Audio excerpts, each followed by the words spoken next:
Welcome. Good afternoon. Yeah, it is. It's past that witching hour, isn't it? So good afternoon and welcome to episode 3 of Self-Build and Renovation live by NSBRC. This time we're talking about heating and energy. So it was fairly obvious who our guests were going to be for this one.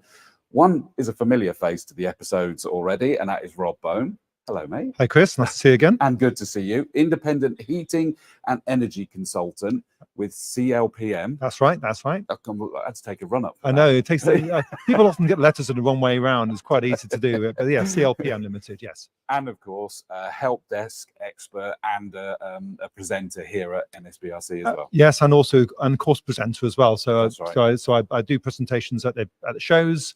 But also I do the third day on the self-build course, which is about heating sustainability. Yeah. And also I do the day course, which is the renovation course. So you're busy in a couple of weeks then? Yeah, I'm always busy. Yeah. Absolutely. And you can see one of my previous projects in the background, obviously. Yes, of course. This was deliberately for this location this time, is that we are right next to our next guest's stand exhibit. I think that's the right phrase. But the big one is, yes, the renovation house, which is such a cool asset and feature for this location. Absolutely. People always akin it to the Harry Potter house. Yes. You know, it's almost like a film set. It's really, really well done. It's superb, yeah. But you get to see a lot more of it than you do of the Harry Potter house, I believe, because you don't. A lot of it you have to just peek through bits. Yeah, absolutely. Here you can get on your hands and knees and have a proper crawl through, and actually, if you really, really want to. But no, it is superb. It's really, really well done. It's not advised, though, is it? No, I don't know. No, you might snag your knees on something.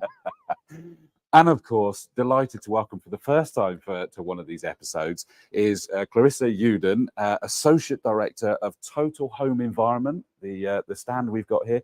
Welcome, Clarissa. Thank you very much for having us. Now, explain, first of all, which way shall I do this? Total Home Environment. Speak to us about Total Home Environment. Well, Total Home Environment have been going since 1998, and we basically design, supply and install sustainable technology to put into new build and renovation homes. So things like heat recovery ventilation, heat pump ventilation, compact service units and central vacuum systems. Everything to keep your home as healthy, clean and sustainable as possible. And I mean, that is a walking, living exhibit here, isn't it? That you get to see it. And I have to say, you can probably see in the background, there's just like bits of blue, what would I call that? Ribbon. Ribbon, yeah, thank you. Blue ribbon fluttering in the breeze. The cool air coming out of that is quite incredible. Yes, so at the moment, the supply air that's going into bedrooms and living rooms is heat. Yeah. So that will be up to about 45 degrees. And the heat pump technology gets so much energy out of the air that it's probably pumping it out on the exhaust at about 6 degrees, 7 degrees. Wow. So it's very energy efficient. I mean, it basically works like your fridge, but in reverse mostly. Okay. But of course, that unit can be reversed also to provide cooling into the supply air. Oh, okay. Because that's what I've only just noticed, is because we were busy setting the studio up today, weren't we? That, yeah, the ribbons on the blue side are fluttering outwards. The red ribbons are fluttering inwards. I should have noticed that straight away. I know, forgive me, I was busy, but it's brilliant how it shows that one off. Okay, we're going to go into more detail on all of this, but I want to also, what's your background, Clarissa?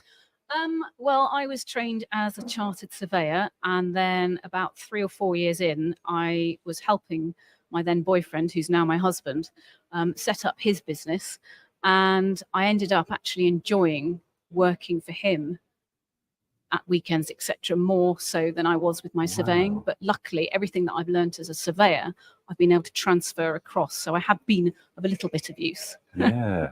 Yeah, I was just thinking that's a good knowledge set to take with you into that would be missing if you hadn't. Yeah, I mean, I've got, not endless amounts of knowledge, but I am fairly competent at construction. I know what developers are going through because I was in development land as well. And new build homes. I've done a renovation of my own. We've built our business unit over in Morton in Marsh as well. So I've done it from a new build, commercial and my own renovation experience. I love that. I'm trying to work out whether it's gamekeeper turned hunter or hunter turned gamekeeper. I'm not sure which way round that would be, but certainly that's an interesting change there. Okay. going straight into it then, what are the typical, and I'm going to come to you, Clarissa, on this one to start with, what are the typical questions that you are asked? Because this now gives me an insight into what people are thinking by the time they come to speak to you. What sort of questions do they come to you with? Well, most of the time, they are sort of aware of things like heat recovery ventilation, but they don't quite understand how it works and how it fits into the house. Sometimes they're like, oh, the unit's quite big and all this sort of thing, and where is that going to fit? Can I turn it off? Can I still keep my windows open? That sort of thing. And then when they talk about how they're going to be building their home, whether if it's something like SIPs or ICF or some timber frame where it's sort of manufactured off site so you can get your air tightness up to scratch, then they start understanding the concept of heat pump ventilation, which is basically for very well insulated and airtight homes. And then they can start to get excited about the fact that they might not necessarily have to have an external air source heat pump, which is the next best thing basically with underfloor heating. Because if their heat load is so low, do they actually need a formal heating system? Because I'm interested in picking up on that phrase you just used there, a tight house. And yet when I've heard lots of comments where they're trying to make sure there is gaps for air to get in or out. So, well, the government with the building regulations have been trying to get people to make their homes much more well insulated and airtight because of fuel poverty and bills being high. So if you do have gaps around your house, you are literally, you know, with trickle vents or extractor fans or opening windows, all that heat that you've just paid for is now going to be expelled outside, and you're going to have to pay for it again and again and again. So there are ventilation systems out there that rely specifically on having gaps in your house, because if you've got a renovation or something, you might not be able to seal everything up. But at the end of the day, if you can make your home well sealed, then you're going to reduce your heating bills, which has only got to be, you know, a plus point. Well, turning to the man that's background was heat, you're kind of fighter turned coach these days, aren't you? Absolutely, yeah. I'm probably your sort of poacher come gamekeeper, actually, to tell the truth, because I came from being a contractor to now being on the other side, to advising people to what to do. And what people like about us is our independence. So we have no affiliation to any supplier or contractor. So people like that because they say, well, which one shall I go for? What shall I do? And then we said, well, look, these are the options, but these are also the implications. So Clarissa was very rightly saying that, you know, going down the route of these systems is absolutely fantastic, but you must understand the implications of that not every house will suit or every person will suit. So, you know, if you're renovating your house to get it to a level of performance where, you know, this kind of system works is quite difficult and tricky to do. In a new build, it's much easier. So it's finding the right system for the right person, the right house, which is a really, really critical point. So, yeah, I do feel a little bit for sort of the average person today, because there are so many different options, and it's getting the right option for the right person and the right house, even the right type of house. I mean, as I said before, renovating a house to the kind of standard you want to get to the high levels of performance is eminently feasible, but it takes a lot more time, a lot of good quality work, and a lot more cost. So there's always that case. There's always going to be this sort of balancing act, and to find where you are in that balancing act. I mean, I do find people come to me and say, oh, they start off saying, this is what I'll go for. And you go, great, okay, fine, right. If you want to go with that situation, perfect. But these are things you have to think about at the end of the day for it to work and be suitable. Because I always say to people, you know, you can read online the heating systems, heat pumps and the like, you know, they are rubbish. You can also read online that they're brilliant, okay? Both statements completely, utterly true. Depends on the application. The right equipment in the right scenario, brilliant. The wrong equipment in the wrong scenario, forget it. Yeah, one size fits all is not a scenario that we would ever advocate. There are so many different technologies out there, and they've all got their niche. They're all appropriate for different applications. You know, when you've got really small flats or you've got townhouses, having an air source heat pump is going to be trickier to put in, because where's the air source heat pump going to go? Sometimes on a block of flats, it will have to go on the roof, but then you've possibly got planning issues there. If you've got a townhouse, do you actually really want an air source heat pump in the summertime heating up your hot water and making a noise where you're trying to have your barbecue outside? And in that case, no, you've got to go down a different avenue. And so, with the government sort of pushing for air source heat pumps, yes, in a lot of scenarios, an air source heat pump is going to be appropriate, but it cannot be the be all and end all. So presumably those questions that we referred to a minute ago it would be coming to you with the plans of what is either happened or happening, to then be able to establish what's the best way to go. And are you able, forgive me, and actually it's quite good because it means that you get to explain it, do you have all of those different solutions available to them, or is it that you would sort of go, no, you need to go and speak to these people instead? We're not afraid of saying no, because we would only put a design through of what we would do if that home was going to be our home. Yeah. And we do have various scenarios. We've got plain heat recovery ventilation. We've got the heat pump ventilation. We also do air source heat pumps as well through a partner company. And we've got a compact service unit that does heat recovery ventilation, space heating, space cooling, and domestic hot water, all in one compact unit, which is really good for small townhouses and flats where space is at a premium. But we're not afraid of going, do you know what? Don't go for this. You need to go and see a ground source heat pump. Or which is what we boiler. need, is that independent advice that's not, I don't know, for the easiest phrase to use, trying to get a sale at all costs. It's like, no, it's have a look and go, what is going to work? And you guys as experts are the ones that are able to sit back and go, will that work here?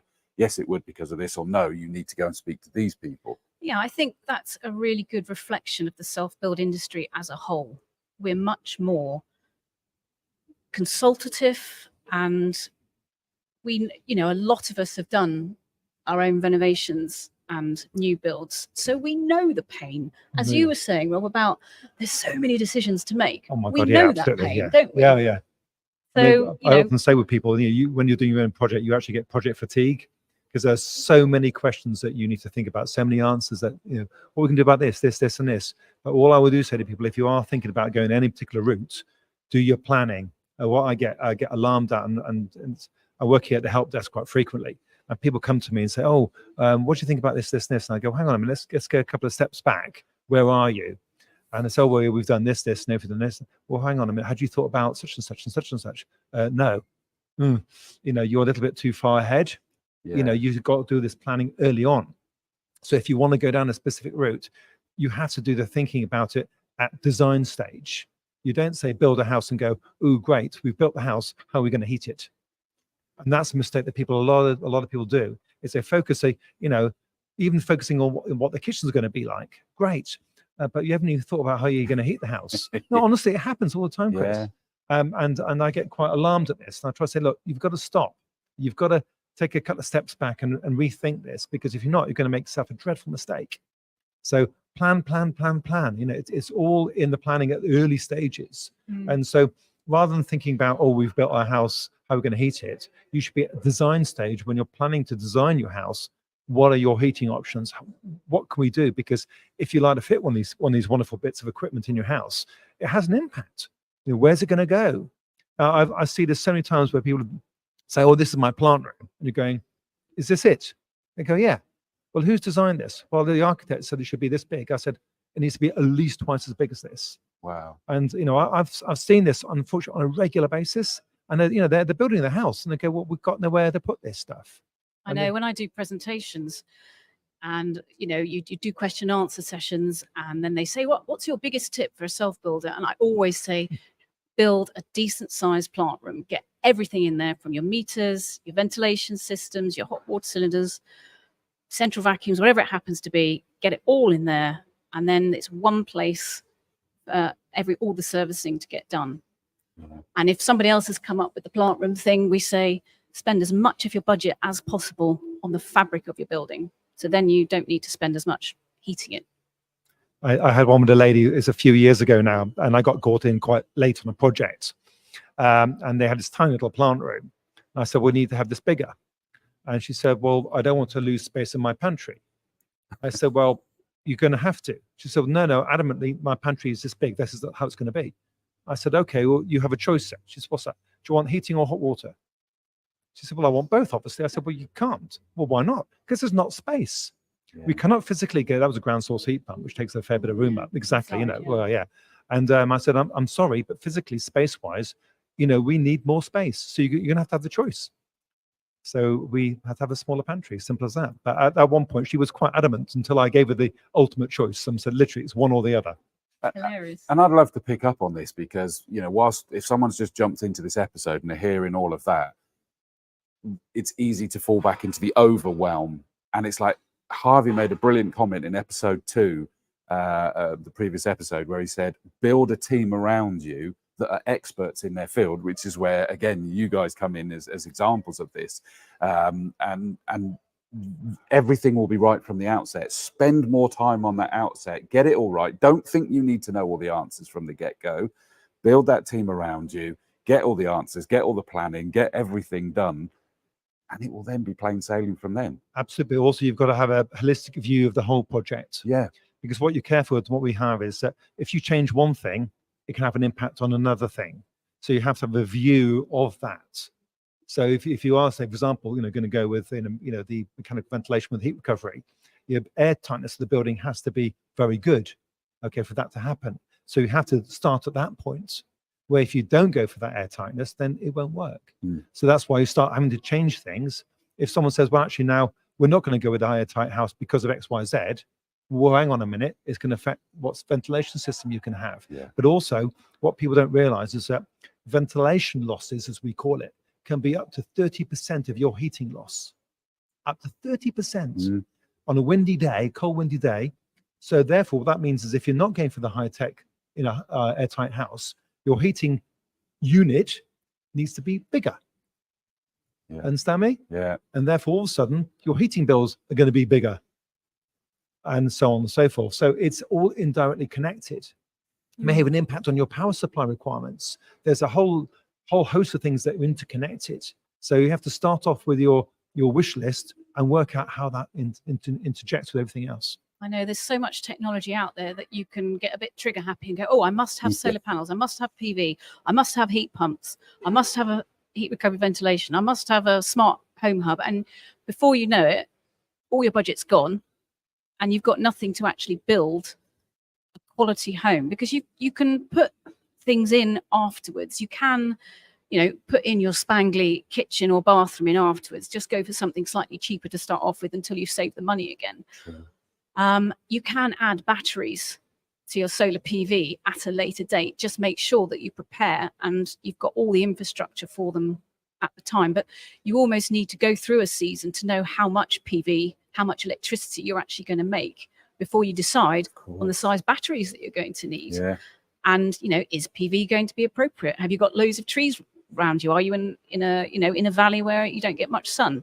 Is it then worth spending money on something like that? So coming to the NSBRC is a really good way of doing your research without you even feeling that you're doing research, because you've got all these exhibits here where you can most of the time come round, look at things in your own time. It's open all the time, so it's not a specific date. Yep. And then, of course, what we're going to be discussing, I assume, is about the October show, where all these exhibits will actually be manned. So you can speak to people specifically, you can show them your floor plans, get relevant advice, and you can see the sort of products and technology that you could put into your home and see if it's going to be appropriate. Because I almost get the impression that you can go looking at all the possibilities and bring it together and then revisit the plans, or you do the plans, but what you can't do is suddenly introduce all this technology a lot further down the line. Absolutely. Because those plans that you did back then, that's when it goes wrong. Yeah. And, you know, we spoke with Tom McSherry last time. Budgets suddenly change. You touched on it as well. Oh, absolutely. Yes. Yeah. And then you're upset. Vital. I like your comment, actually. That's an interesting one that says maybe you don't have the perfect bathroom or the perfect kitchen right now. You have the functioning one, but the beautiful one is in year 2 or something like that. And it's okay to build that in. I always start off with people really early in their projects and say, right, what you need to do is draw up a piece of paper right across the top budget, draw a line down the middle. One side put needs and the other side put wants. 100%. Okay? So needs are the things which are really, really important to you. It may be the kitchen, okay? but I would hope it's going to be the fabric of the building, because when you renovate a house or you build a house, you've got one shot to get this right. Yeah. Okay. So putting the money into the stuff which is going to be really, really important in terms of the fabric, the ventilation, the heating, you're never going to be changing that ever again. True. The trouble is, I say, we're all guilty of liking shiny things, aren't we?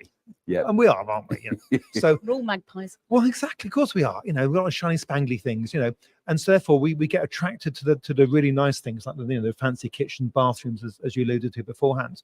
The things I say to people, if you're going to be living more than 10 years in your house, there's a good chance of potentially some of the things that you spent a lot of money on, those shiny things, are going to end up in the skip. Yeah. Where the fabric, you ain't going to be changing the walls, the heating system, the ventilation system, potentially ever for the house time you're living in that house. So I would say that's where the wise money's got to go to. And then that's where sometimes you have to have that uncomfortable conversation. But having the wants list, okay, the things which are nice to have, which you could maybe down spec a little bit, because the budget is always the critical point. Absolutely. Of course it is. Yeah, no, there's no question about it. And I guess that's why the title for this one is Heating and Energy. They do go absolutely hand in hand. Absolutely hand in hand. Yes. Yeah. Yeah, I mean, energy, you could then do the reverse of the heating and talk about overheating, you know, and the need for cooling. And that is something that a lot of people only think of at the end. And it's trying to design out overheating in your home as well. And putting nice big overhangs over any south-facing windows, trying not to have Velux if you can possibly help it, because then there's no chance of protecting yourself. And maybe, you know, if you've got a veranda or something like that, having some nice vines growing that will shelter you in the summer months, but allow the sunlight to come through in the winter. Simple little things like that can help you stop overheating and spending a lot of your budget on keeping your house cool. Something we do come across is we've all watched Grand Designs, haven't we, where they have these sort of 30-meter kitchens and it's literally just a wall of glass south facing, and I watch and I go, you just built yourself a greenhouse. You know, if you're going to freeze in the summer, you're going to cook in the summer, freeze in the winter, cook in the summer. And I see this again and again, and I actually have this conversation, similar thing with the people saying, look, you know, you got to think about this again at design stage. If you want the glass, great, but you think about some mitigation. Because if you can do any passive means, as Clarissa said about having the overhangs, I mean, I've actually got a vine at the back of my house, literally as you said, we've got French windows and so on and so forth. And it's just, in the summertime, it's beautiful because you've got this green overhang, it's lovely. In the wintertime, it dies off, you get the sunlight in. Yeah. And sometimes it's thinking about natural means is a really good 100%. Way of doing it. It's a treat. I agree. Conscious of time, so I want to move on to if I throw in words like comfort, style, saving money, sustainability, what are the key motivations? And I reckon this probably changes depending on their stage of the project, to be honest. But what do you, and I'm going to start with you, Rob, and then come to Clarissa, when they come to speak to you, visitors come to speak to you, what would you say is the key, the most popular motivation? I think probably at the moment is probably cost. Yeah. So people are very, very conscious of two things. One is obviously budget, you know, how much money they've got to spend on what they've got to be able to put in. And secondly, on the running costs. I was about to say cost of which bit, but both. Absolutely. And it's always this question people say to me, well, you know, how long before I get my money back? And I'm going, what do you mean? Well, if I fit a heat pump, what's my payback? I said, well, if you fit the gas boiler, would you be asking the same question? They go, no. Then why would you ask it on a heat pump? Yeah. and I got a little bit sort of perplexed about that. But ultimately, running costs are very, very important, very, very important to people. And that's where I say, you know, about spending the money on the fabric, because that's so important. Because if you spend the money on the insulation, the air tightness, it's going to pay you back in spades for the rest of the time living in that house. Yeah. But I would say probably the most common conversation is that. Then probably comfort. Because people also, you know, again, as I said before, people read online that heat pumps, so-and-so fit heat pump and the house is cold. Well, there's probably good reasons for that. And they say, well, you know, I want to be comfortable. I want to make sure I'm warm. I said, well, there's no reason why it shouldn't be. Really? I said, well, yes. I said, providing the heat pump, however it's doing, whether it's doing through ventilation or it's doing through radiators on floor heating, provided it can provide enough heat to heat that property when it's, you know, cold outside, you'll be warm. Yeah. Simple as that. I mean, I have an air source heat pump, had one for getting on for nearly 4 years now. I have got a 250-year-old stone cottage with various extensions on it.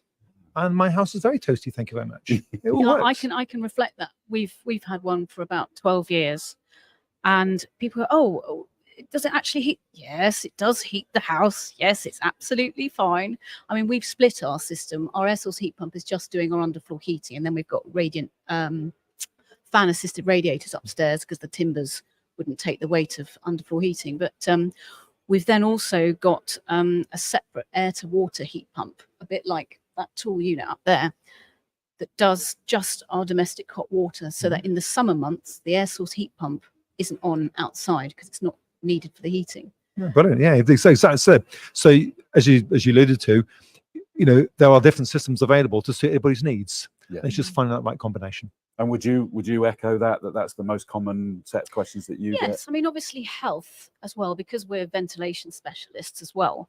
It's the health of the house and the occupants, because obviously the more you seal up a home, the less fresh air is inside. Yes. So having heat recovery ventilation allows you to have an air change every couple of hours, and it expels all the stale moist air out the house. So it also dehumidifies it, which makes it more comfortable, especially in summer when you're going to be getting hotter temperatures, which when you add humidity and moisture to it, that increases the perception of the temperature.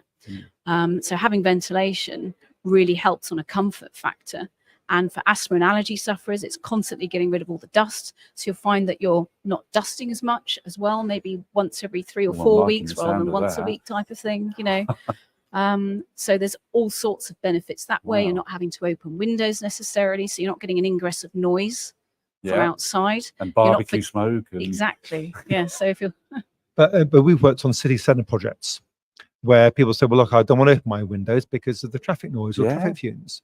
And people don't realize that the mechanical ventilation systems have filters built into them.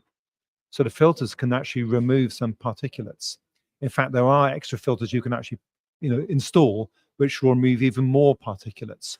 And we've worked in projects in London where actually the planning permission was actually only granted because it had mechanical ventilation systems built in it with filtration systems. So the air quality actually inside the apartments is actually better than outside.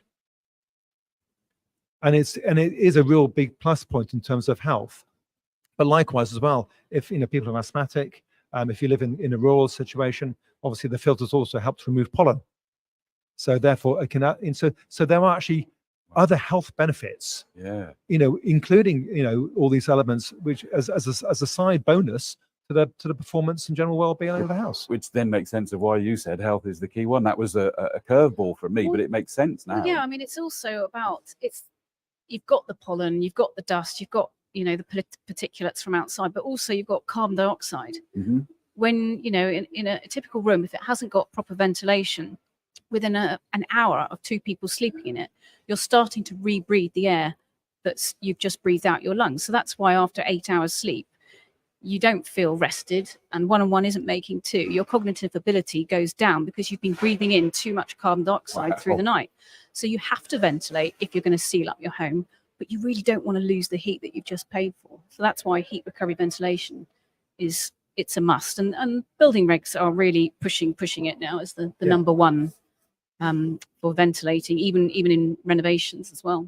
I think in essence, because I'm conscious that of time, we could carry on talking to you two for ages and ages and ages, and hopefully we'll get the opportunity to speak more.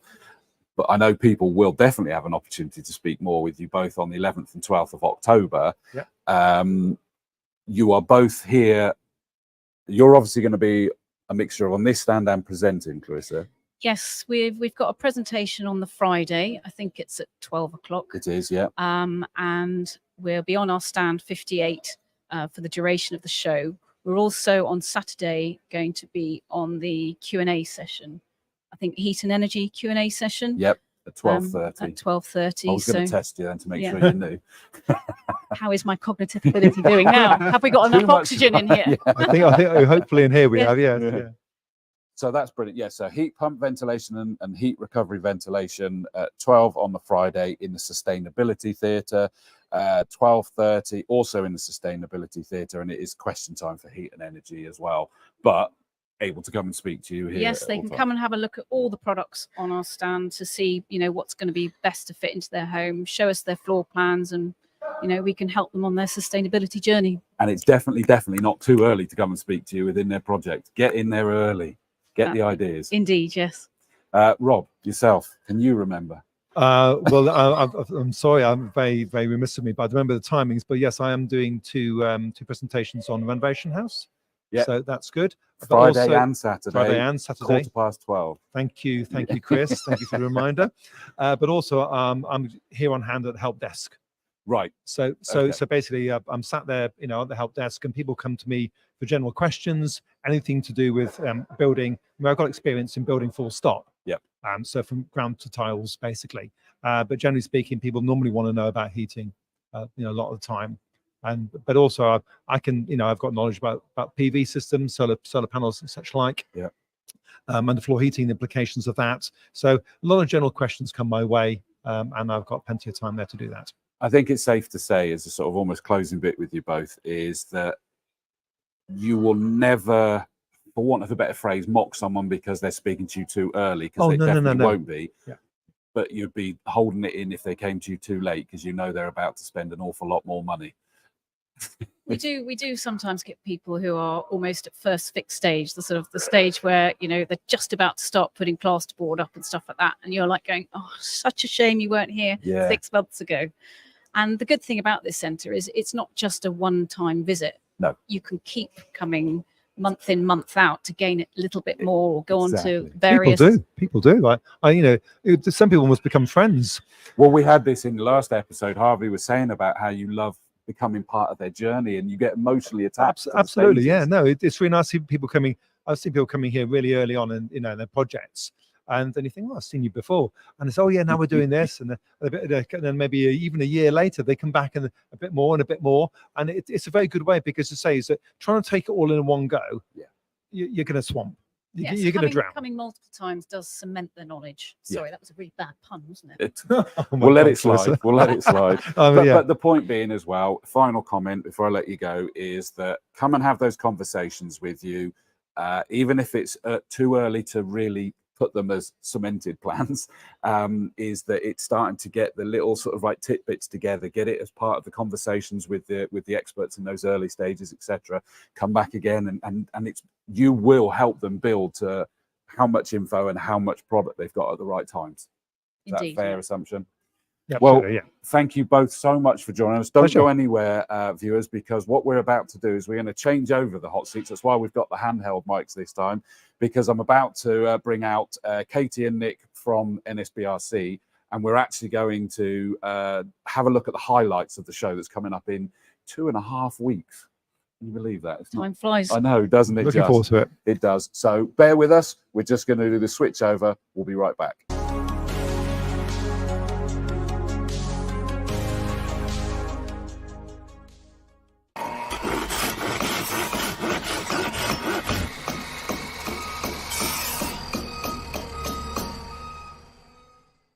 Your design, your build, your home. The National Self-Build and Renovation Centre will help you every step of the way. Complete build, large renovation or home improvement. Our relaxing and spacious visitor centre offers impartial advice, 250 exhibitor displays and interactive educational zones, and entries free. The National Self-Build and Renovation Centre is just off Junction 16 of the M4. Book your visit today.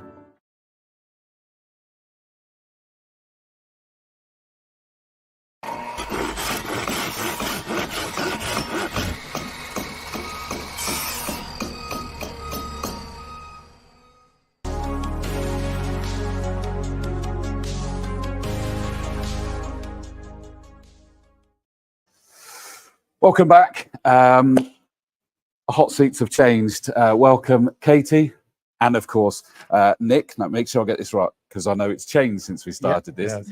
Content marketing manager for Katie Ashcroft. So correct. Yep, that has not changed. And Nick is now the sustainability manager. Got it in one. Thanks very much.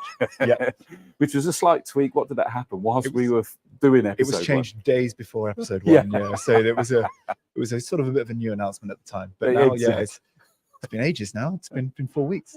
I know. Yeah, old news. Yeah, Old you're hat. settled now. You're settled. Katie, 2.5 weeks away from the 11th and 12th of October, the big self-build and renovation show. So close. Isn't it just? I mean, it must be getting so busy for you guys now. Yeah, it's all go behind the scenes definitely, but we're so excited. I think the shows always do come around so quickly, to be honest. Yeah, really excited for it. Is it 3 a year? Yes, it's 3 a year. Yeah. Yeah, so we do a big show in January. We do our Festival of Sustainable Homes in May, and this is another classic edition of the NSBRC show. So it's the autumn show, isn't it? It is, yeah, and it's the weather's kind of it's taken that turn now, truly, hasn't it? But this is for me. This is my first true classic edition, as we're calling it. That's a good point, yeah. Because I was lucky enough to come to the January show prior to working here. I was kind of prepping for my job interview, coming in and meeting the team. So I got to actually come to that one as a guest. But then we were straight onto the Festival of Sustainable Homes, which was a little bit different. You know, we kind of gave it a little bit of a twist. So this is my first classic edition National Self-Build and Renovation show. So I'm really looking forward to it. Nervous? Nah, it's going to be great. Yeah, that's the right answer. Yeah, exactly. I mean, it is. I'm looking forward to being here with you on day one. Of course, we're broadcasting, which is a sort of a suck it and see that we're doing, I think, to some extent. But we're going to be in amongst and bring in the excitement of the day to everyone, whilst they've still got the ability to go, actually, I'm going to come along to that because it's free. Yeah. And there's loads of free parking, despite being just off Junction 16. And it's just a no-brainer. And you can come to one or both days. Yeah, absolutely. Exactly that. Yeah, even if you book tickets for the Friday, and we do recommend pre-booking, but you can always use the tickets for Saturday as well. So it's really flexible, very easy. Because if you come on the day and you haven't booked tickets, there is a fee for that, isn't it? That's it. It's £12 per person on the door. That's why it is really important to pre-book your tickets. Yeah. I mean, absolutely, it is a no-brainer. There's no question about it. And as I say, lots of free parking.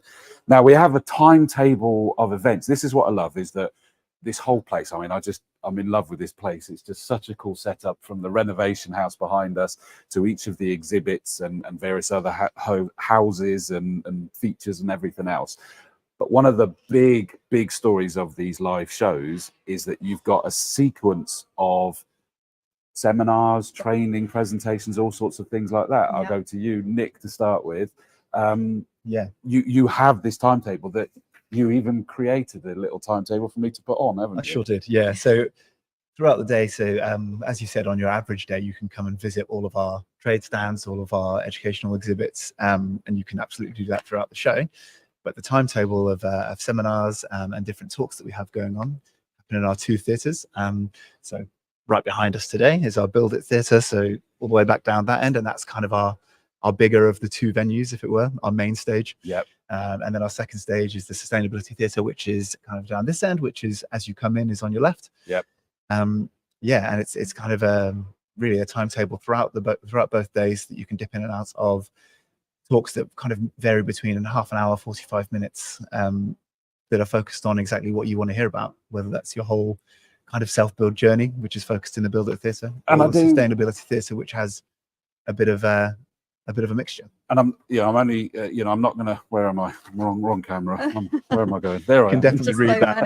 Yeah, you can definitely read that on camera. It's no good. You can't see it, but suffice to say that this is just giving you an insight that it's a detailed timetable with everything on. But the reason why I've done that is I love this at the bottom, Katie, where it says your appointment, so you can look through and go, oh yep, I want to go to that one, that one, that one, that one, and you just note them down. Yeah, that's something we've actually added in recent years, because obviously there's so much going on, and in both theatres we do have talks running throughout the day. So they start at 10 a.m, so you want to arrive nice and promptly, get parked up, grab a coffee, sort of get familiar with the location, and then sit down and join the talk you want to attend. But you need to keep track of where you need to be and when. Although we do seminars, we do other things like guided tours, one-to-one expert appointments. Yep. So you do need to sort of keep a tab of where you need to be.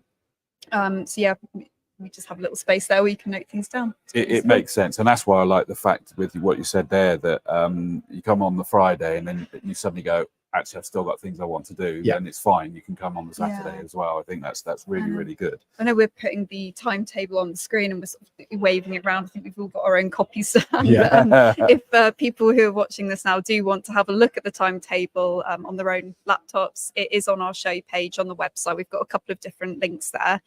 We do like to try and put it up a couple of weeks before the show. Yeah. At this point, it's firmed up, so we know who's going to be speaking and when.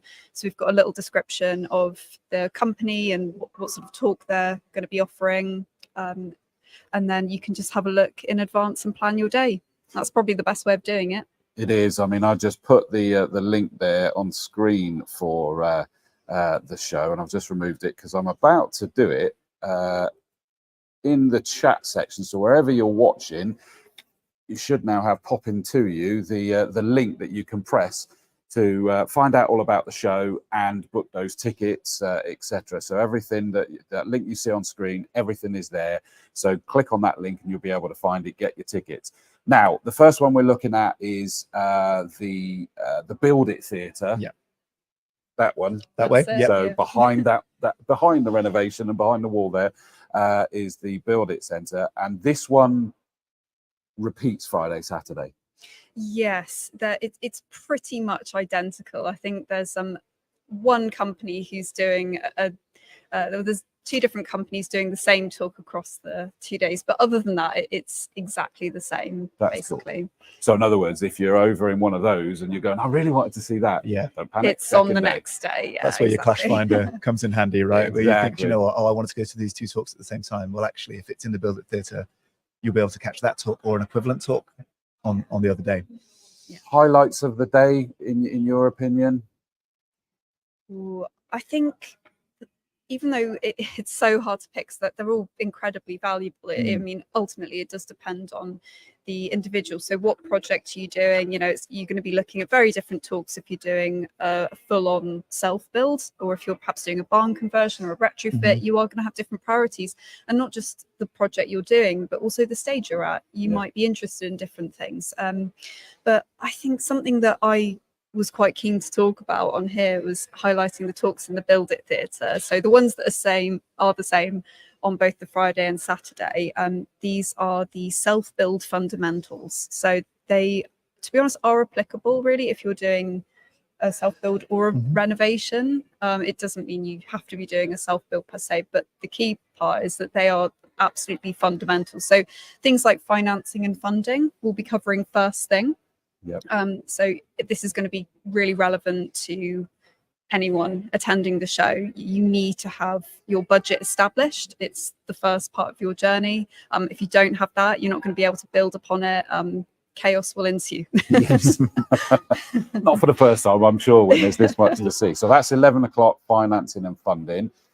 11:45, finding land and appraising a plot. Yeah. Oh, yes. Which I love, from where we had Tom McSherry and Mark Dudes on episode 2. So I didn't realise, but just over there is plots that are available.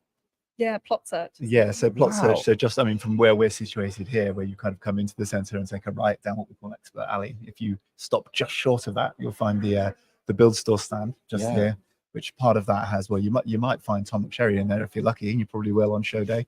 So if you want to have a chat with him, but also what you'll find in there is plot search as a little section of that, where you can see live plots that are available now. And I'm pretty sure Tom said on the last episode that they already have planning permission. They are suitable plots to build on. So yeah, you kind of, you got to make a decision Not with which them. one's right for you, which is why Sure. 11:45, finding land and appraising the plot. Go and see that, then go to there. I think Yes. makes sense. Renovation course, just a taster session, because I think 45 minutes is not going to be enough for the full of that, but No, get no. them in the mood of and that's for our that. man Rob, who was just here. Who'll be doing that. Absolutely.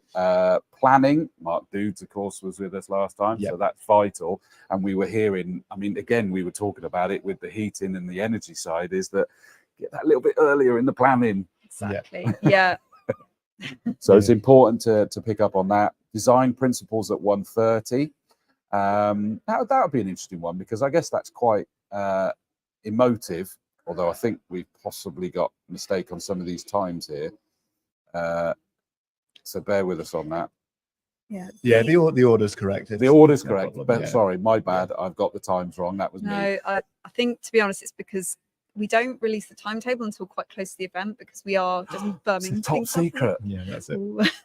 So if anyone wants to find out all the times and just make sure that they are Catch it completely before. correct, then So in principle, find out about this. I'll stop mentioning the times. Battle of No problem. Battle of the Building Systems. Yeah. that's Discuss. a really popular one. What's that? Yeah.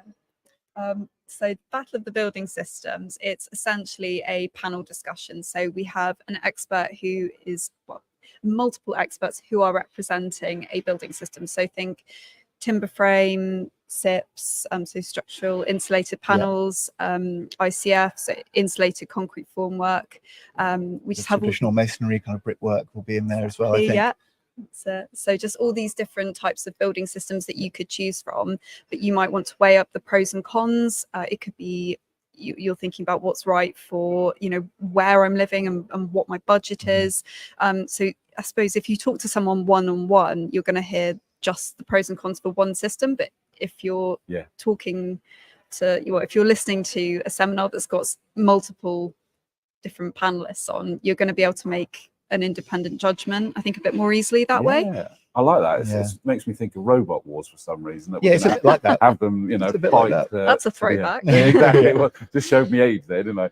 Yeah. But yeah, just having those guys. So they're going to be together trying to argue that their way. Yeah, Yeah, right it's way. good fun. Yeah, you have people who have a vested interest in the different building systems, and they'll be kind of talking about the pros and like cons of those. But I think some of those will be what's useful for you and your plot, but some of it depends. You know, I'm going to put my sustainability manager hat on for a moment, and actually there's a really good conversation there to have around kind of the embodied carbon versus the operational carbon. So it's how much carbon are you using in the moment when you're building, but actually what's the life of the building going to do in terms of your carbon costs. And they will speak to that, and there will be benefits that are across the board on there that are really different about which one's your priority. I like the sound of that. Then we got building control. Yes. So that, I think that's one I'm looking after on my Build It theatre. Yeah. So I'm just going to have to reread this a second. I knew I was going to trip you up at some point because you've got so many of them to remember. I don't know how you do it. Quite a lot. So we have brought our notes with us just to just to be sure. So it's talking about building control procedures essentially. So just making sure you're ticking all the boxes, doing everything correctly and safely following procedures, and keeping costs down as well. Course, yeah. So not just from the planning, but that it's then being done in the right way. Exactly. And I've got you. And then VAT reclaim, that was interesting. I think we vaguely touched on that with Tom McSherry last episode, where there's a whole load of things that actually you don't have to pay the VAT on if you're doing it through the sort of like renovation self-build side. That's it. So if you're doing a renovation, then you are exempt from paying the VAT. Yeah. So that is something to bear in mind. And obviously, if you are doing I suppose perhaps it's more obvious to us. Yeah. But if you're doing a self build, then you are exempt from paying that, or you can claim it back basically. The person to speak to about that is Andrew Jones himself. He does a really good talk, and that will be taking place in the Build It theatre. But I'm not going to commit to a time, I'm afraid. No, that's fine. I think it's great. It kind of bookends that fundamentals journey with finance, right? So it's setting your budget at the start, but don't forget your kind of VAT reclaim, because some of it will have to be a reclaim. So some of it you will have to pay for up front and then reclaim, and it's making sure that you know at the start of the process actually how do you have to do that the right way to not miss the boat on being able to reclaim some of that. Well, I'm hoping that we'll get it's a huge difference in your budget. Andrew Jones, I know he watches this and quite often comments and what have you, and so hopefully in fact he's liked this video, so hi Andrew, if you're still watching. Andrew. Hopefully we'll get him on at some point, because I think we'll try and go and catch him at the show when we're live broadcasting, I think. And I appreciate now more after episode 2 why that's a conversation that has to be had, because I didn't know anything like that there was, we don't need to be paying it, which we probably will, so you've got to reclaim it back again, etc. So that's important to know. Okay, so that's the Build It theatre both days. Then sustainability we've got split into 2. Ground source heat pumps that we were touching on a moment ago. And we were definitely talking about air source heat pumps. I couldn't hear fully whether from across the room. I think we underestimated the. We thought we'd be able to hear everything. We would have to be away, so I couldn't hear all of that conversation. But there was certainly an air source heat pump conversation going on. But ground source heat pumps are. It's an interesting one because you will get an increased level of efficiency with those, but they have more specific requirements in terms of your location. So whether you have enough space to actually make that work, to actually be able to get the solar gain energy from the ground, you don't have a bigger property or a bigger budget or are able to build a borehole, they may not be for you. But if they are for you, then they're going to give you better kind of efficiency and savings over their lifetime. Yeah, of course. So that's worth catching up on that. Project costings, I mean, that seems like a minefield for me. And Tom was again explaining about how it is possible to bring those budgets together in the early stages, plus understand that they might shift a little bit. But for me, that's probably the scariest part for me, about how I derive these project costs. I think really that's exactly what this show is for. You know, all the experts here, it's, you know, I think if you went into any kind of project sort of very overconfident, unless you've done many self builds and you're very au fait with the process, I think it's so normal to be quite uncertain and be a bit nervous and unsure. But that's exactly what our experts are here for. So they're here to answer all of your questions. And in fact, basically, and the key point that I keep picking up from these other episodes is it is, I'm going to use the wrong word here, easier to do than you think. Easy is not the right word, I know. But it's more possible than you think. 100%. And I've been picking up more and more and more.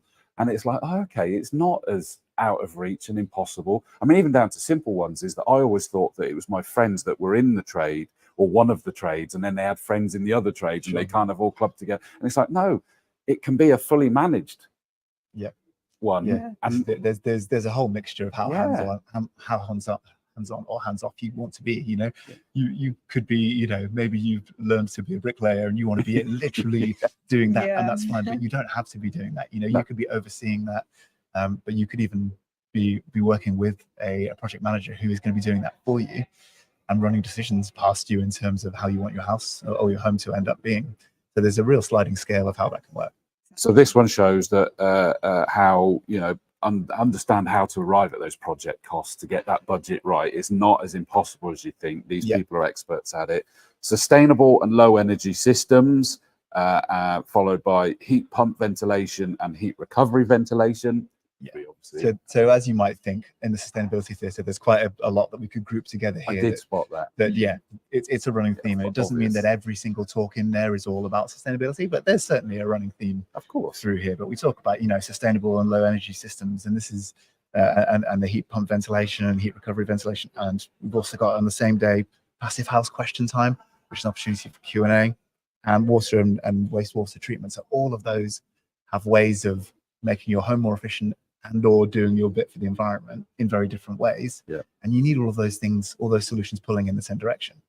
And that's why we hear from all of our exhibitors that actually have all of these conversations and learn about all of these things before you actually, I mean, either physically or metaphorically put a spade in the ground. You know, you need to make these decisions up front, and it's thinking about how one thing will impact the other, because some of these low energy systems that we talk about may be quite insulation focused, but actually that moves us on to the ventilation side, actually, which Clarissa's been talking about. And the more you increase your insulation and the performance of the property, the more you're going to create a need for ventilation. But actually do that in a mindful way, rather than, oh, it's fine because I've got holes around my windows that haven't been sealed up. No, actually, let's seal all of that up and get some good air tightness and have some strategic ventilation.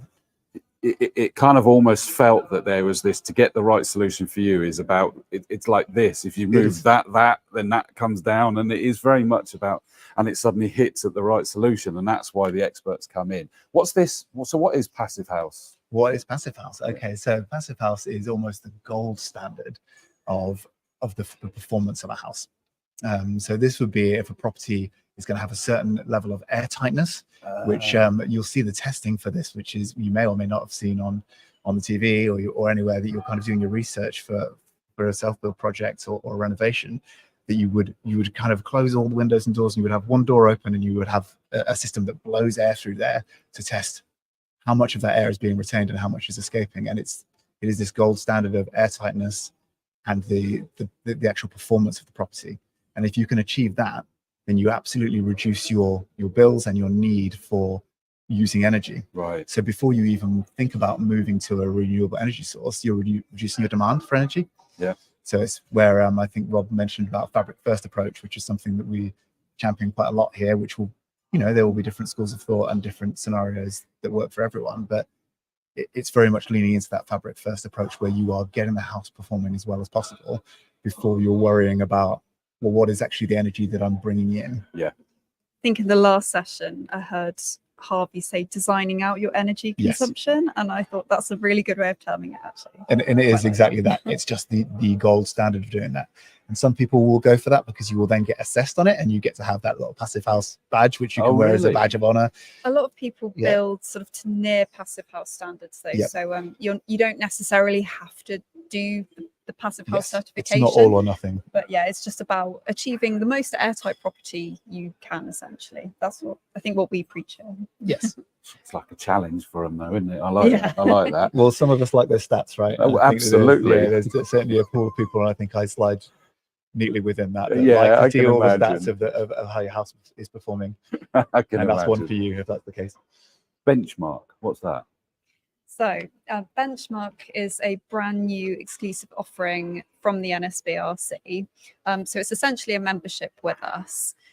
You can sign up by looking at our website, basically, and there's an email address that you just need to contact. But what it includes, so basically you get to join various events with us, whether that's online or live at the centre. You have a personal shopping experience, a dedicated contact at the NSBRC who can basically advise what sort of courses would be right for you and what kind of events you should attend. You can have 4 90-minute consultations with experts. So someone like Rob, for instance, who we've just heard from, and that also includes guided tours as well, if that's something that's relevant to you. So the renovation house you can see behind us, you can have a guided tour around there with an expert, and one-to-one as well. And then you also have other perks like a VIP area that you can go to in the shows along with other Benchmark members. Free it's not too shabby at the shows for it's sort of just go on and on. The VIP Benchmark area is going to be nice, So that's a presentation that's being done to launch that, I guess. Yeah, essentially, yeah. So it's you'll find it on the timetable, and that'll be Harvey and Christina, who sort of they're the ones really who would be talking to our visitors about that in great detail and kind of and just really giving you an overall a sort of an overarching view of what Benchmark will include in a bit more detail. So there's also things like getting 30% of courses. That's a big one. I just need to make sure I do say that one. But there's just so many benefits to it. It's if you're a highly motivated and engaged self-builder, essentially, and you just want to do a little bit extra, so not just coming to the odd show or workshop. If you were interested in doing multiple courses, it's a really good way to sort of attain a saving on that. Yeah. Because obviously if you're booking multiple courses, if you could get a discount on that, you might as well. No brainer. And I'm liking the VIP area as well, I must be honest. Oh yeah, for sure. Yeah. This is something where, you know, we have offered VIP areas at the shows previously, which was a separate payment on its own. Yeah. And that was almost a bit of a pilot for then launching this, which is a whole scheme that you can join. And Benchmark, really, it just offers, although we very much pride ourselves on, you can come and get all this information for free. You can come and visit, 6 days a week for free and get lots of great guidance and advice at the centre. Actually, if you just want that extra gold standard where you're going to be able to pre-book your one-to-ones, you're going to get discount on courses that you're probably going to use anyway. It's £249 for a 2-year membership, which if you think about the costs of your project, if you're serious about your project and you're early on, 2 years membership. It really is a drop in the ocean for the amount that you're going to save and the great advice you're going to get for this project. And it's per project as opposed to per person. So, if you and your partner have an active project, if you think about splitting that cost into, I think it's quite worthwhile, really. And one of you doesn't need to wait outside the VIP area. No, exactly. Whilst the other one's got a glass of bubbly. That would start the war, wouldn't it, that one? Kitchens, I think that's fairly self-explanatory, isn't it? Well, I think Rob alluded to, don't get hung up on the finishes, but there will be a point when that stuff matters. Absolutely. And I think, where do I spend a lot of my time in my house, and what makes me feel good about it is, you want to have a nice finish when you get there. Don't prioritize it over the fabric and the performance of the house, but there's a time to then think about those things. I think we have so many visitors at different points of their project, though. So some people I see at the shows have been here multiple times, and I think, oh my gosh, this is the 5th time I think I've seen you guys attending, and it's fantastic. It's lovely to actually just go up to someone and say, oh hi, like, how's it going? did the planning permission go okay? Have Yeah. you got it all sorted?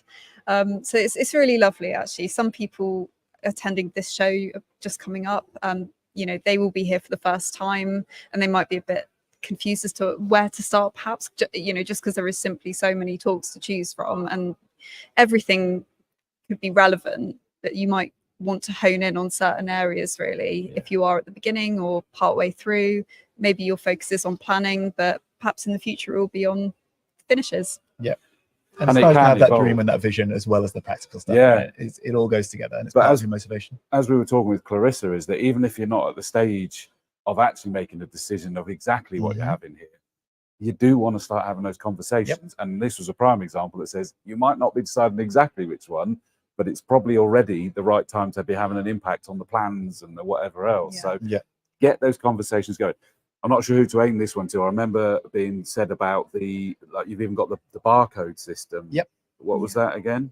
So every stand within the trade village, which we can see behind us, but truthfully, it's any exhibit in the centre, we have barcodes on, and it essentially means we can operate a paperless system. So we're not giving you tons and tons of leaflets, you know, that you're probably going to lose or just, you know, misplaced somewhere. You know, you're able to have a barcode scanner set up, so that will be yours for the duration of your visit. And any companies that have services offerings that you're interested in, honestly, could be to do with anything, whether it's a product or a service. It's not necessarily a physical item that you're thinking, yes, I want to buy that, so I'll scan it, you know, as if you're in Tesco's or something. But it's really just to say, I am interested and I would like you to get in touch with me. There's up to 6 different barcodes on each exhibition stand. So if you wanted someone to phone you, email you, send you some samples, a brochure, it states it on the stand. So you just go for the one you're after, really. So you're not puts you in suddenly control. throwing your life away by just zapping the one barcode. And you're not just puts going you to in control, loads of doesn't phone calls that you didn't actually ask for if you haven't asked for it. Yeah, So. oh, I like it. Okay, that's really cool. I thought that was a good time to do it.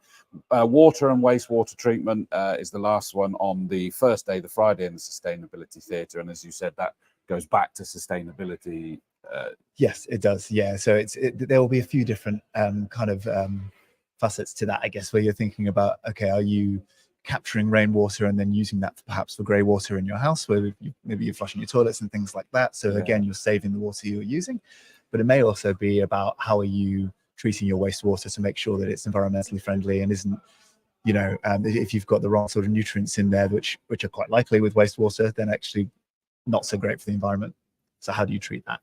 And I do like what you just said there, using like grey water for flushing toilets. That's something we really should be doing more. I still kind of sit there going, I cannot believe we flush our toilets with drinking water. When you put it that way, you kind of go, seems a little bit wasteful, right? 100%. So I love that. And that, that whole discussion about with this sort of self-build is that you're in control of what you want your house to do. Yes, that's it. I like that. Exactly. I really do. You can tell that I'm doing these shows, but you're selling to me the whole time. That's it. I'm waiting for your self-build. Yeah, I am. Episode 5. Will we be seeing you at the October show? Be. I know we will. So last one on to Saturday.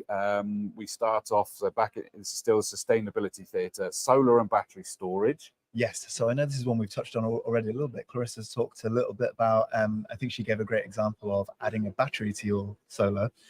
Is something that you can do at a later stage. So it's one of those things that it's one of those considered added extras in a way. So yes, it's for the higher budget projects to add a battery to your solar PV system. If you're going to actually, you don't want to do the whole hog straight away, you can get a system set up where you've got solar panels and you're harvesting energy from sunlight. But if you have just that system without a battery, what you're then going to be doing is use it or lose it in the moment with the energy. So either you use it in your system or you can sell it back to the grid and you can get, you know, you can make some money from that, but it's obviously at a reduced price compared to what the grid would sell to you because they're not doing it out of the goodness of their heart. No. But if only. Yeah, that's it. But then on top of that, if you were then at the time or at a later date to be able to add a battery, what you can then do is you can store that energy to be able to use it at the time you want it. Or if you do have surplus, if you're running at a point where you actually, after a day or a week, you do have surplus energy, you can sell it back to the grid. But you can get some really smart tariffs as well that work in unison with that, where actually you can buy energy at the cheapest time and sell it back at the most expensive time, and you can get it all working in unison. So there's some cool bits of tech out there. I did like the comment that Clarissa said, is that this could be something that you live in it for a little while to find out what your needs are first. But that's the first one. I'm conscious of the time because we've gone against your rule that you set for me completely, by the way. Guideline. Yeah, we're miles over it. Loft conversions, I think that's a cool one, fairly self-explanatory as well. Jump in if there's something specific. Well, it's self-explanatory, but actually this is Telebeam. It's an interesting one where it's quite a unique solution where actually it's a telescopic beam. So I think it's a really interesting talk. If people are into gadgets and doing things a bit of a different way, go and check this out, because it's going to be something that's going to be an intriguing different way to do a loft conversion that might not be the way you thought about it before. Ooh, and I think the less we say about that, the better, because that's just leave the mystery hanging in the air. That has got me intrigued. Mechanical ventilation with heat recovery, MVHR. Yes, so it's very much Clarissa's world. Exactly. Innovative construction methods. I made sure that I pronounced that slowly then. Yeah, this talk is a little bit, so we talked a small amount about insulation, but I think this session is going to be talking a bit more about insulation between floors. And it'd be very easy to not do that, to think, well, I don't mind my heat going between my downstairs and my upstairs. So it's an interesting talk to think about a different thought process on that, rather than just thinking about outer walls. So again, I'll leave the mystery hanging out there to go and find out more. Then we got a question time, heat and energy. Yeah, it's always very popular. Is it? Yeah. That makes sense. Benchmark back again on that day, which makes sense that it's going to be back there. And I love this one, home cinema. That'd be my favorite, I think. Yeah, it's probably probably one of the more sexy talks to put in. Yeah. But we probably shouldn't be considering that too early in the plan. Yeah, I would. But as with kitchens, the home cinema bit is it's part of that aspirational journey, and you need a carrot at the end of the stick as well, right? So you're thinking about why am I doing this project, and what is my life going to be like afterwards? We do like to, we like to get the balance right here, where we practice what we preach and give a weighted schedule that does put fabric first. Yeah. But there are some of these little bits that are going to be intriguing, and they're going to make your life fun at the end of it as well, right? So going back to our customer promises, I think I might have mentioned this in the last episode we did, but we are here to inform, inspire, and offer impartial advice. So it's not just about obtaining the cold hard facts and working out what is correct and what isn't correct. You're allowed to have fun here too. It's not all just about stats and statistics. Obviously a lot of it is, but we do have a really cool home cinema room it's at the back of the Potton house. It is a little bit tucked away, but yeah, it's really, really cool. I definitely recommend people just have a look around. I think that's the thing. If you're designing something from scratch, absolutely, I agree that we've got to be considering these things. That is going to help reduce the costs, and increase sustainability, etc., etc., etc. But I do want to enjoy this place, and I'm now designing it, not buying it how someone else designed it. And I think you would. So I think that's a great one to go into. I'm not sure whether this is a typo, because obviously it's provisional timetable, but I've got roof cladding systems twice. Yeah, no, that's not correct. So roof cladding systems and then exterior shading solutions we've got. Fine. So exterior shading solutions as well, that comes back a little bit. Like we talked with the ventilation, it's almost where you are finding that balance where perhaps you are increasing the performance of one thing and you therefore need to balance that out a little bit. So this is where almost we're thinking about, if you are getting a house that actually retains heat and is better insulated, but you've got positions in the home where you're getting solar gain. On the right day, when you're cold, you want the solar gain. When you're warm, perhaps your house is going to get overheated. So do you think about actually having some strategically placed shading to be able to help your home not overheat on those summer days that we do get sometimes? Yep, no, that makes sense. I did just realise, by the way, I've still got the Clarissa and Rob's name. It's not Clarissa and Rob, obviously it's Kate. It could be Clarissa and Rob. I forgot to change that part on it. My bad. In fact, I'll do it this way: is that I'll put it up as a banner. There we go. Is we got the right people there. Great, thank you. I think that covers the timetable. I mean, if anything, even me, sort of like not at a stage, I'm there going, that sounds really interesting. That sounds really cool. Whether you're thinking about embarking on a project, whether you've started it, whether you're even a long way down, there is something there for everybody. Absolutely. 100%. Yeah, and even if you've been before, you'll hear something new, or you'll hear something you didn't remember last time. Yeah, absolutely. Anything else that I haven't covered on it? On the show, I guess the only thing I would add, and you might have a different thought, but is the fact that we're going to be broadcasting live. on the day of Brilliant. on the Friday. Yeah. So throughout the day, we're going to be here doing I guess the grand finale of season 1. I'm going to call it, Yeah, of I Self would Build say and so. Renovation Live. Yeah, because it's building to this show, isn't it? Yeah. That's We're it. So that's gonna going to be go, exciting. Where are we? We're going to be set up in the, what do you call that? Yeah, the Dale House. I'm not sure Dale House. if it's quite in shot or not, but behind us think in the so. middle of the trade Yeah. village is going to be our little center of operations, I think, for us. But My studio is going to be in there, and you're going to be throwing a variety of people there. Plus, these will be roaming around with a camera on a gimbal, and we'll be sort of getting in amongst it, and we'll be broadcasting for you all day. And I can't wait to feel the buzz of the day. yeah, it's brilliant, and it's going to be great. Yeah, the two of us and Tom, who's doing good work behind the screens, that we're going to be kind of roaming about some of the day, and also having some chats in the Dale House. And you notice there's 2 mics now, so there's no excuse. 2 mics. You're So gonna be- yeah, I'll be joining. You will. But I think you'll have a bit of a different role on the day, won't you, Casey? Yes, so I'm going to be on the booking desk. So one thing we haven't actually mentioned during this episode that I think probably is quite important actually at it's a this big one. point. So if you have been to any of these talks and you want to follow up with that presenter and just find out a little bit more information, perhaps something that's specific to what you're doing, you can book a one-to-one appointment with them afterwards. So if you come up to the booking desk, it'll be myself and my colleague Claire. We'll be staffing that desk throughout the day, throughout both days. We can find an appointment time that works for you. And when the expert is also free, and you can just have a 20-minute free consultation with them. It's a really good system. Obviously, if you're a Benchmark member, you can pre-book these in advance, have as many as you want. But if you are attending the show, and I'm sure we can absolutely find some appointment times that will work for you. Yeah, it's so great that it's then a two-way conversation, and you've had that presentation with that person, and maybe there's been a bit of Q&A time within there, but you can go and have a 20-minute chat with that expert about your specific project. And I just think that's such a great asset.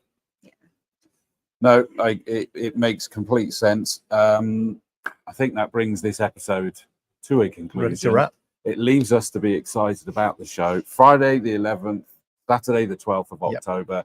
Get your tickets online. I've already put the link in the chat of wherever you're watching it, whether it's on YouTube, Facebook, or LinkedIn. The NSBRC pages for all of those. It's on the bottom of the screen here as well. Down there. There we go. It's down here. Get yourself booked on, and I would suggest you come to the Friday, because you might find you want to come to the Saturday as well. Yes, that's good advice. So. Yeah. Nothing worse than come just the Saturday and go, oh, I could have had a second day. Yeah, and if you see us, come and say hi, because you could jump on the mic if you like. We might want to hear what your visit's been like, or if you don't want to do that, just have a chat with us anyway.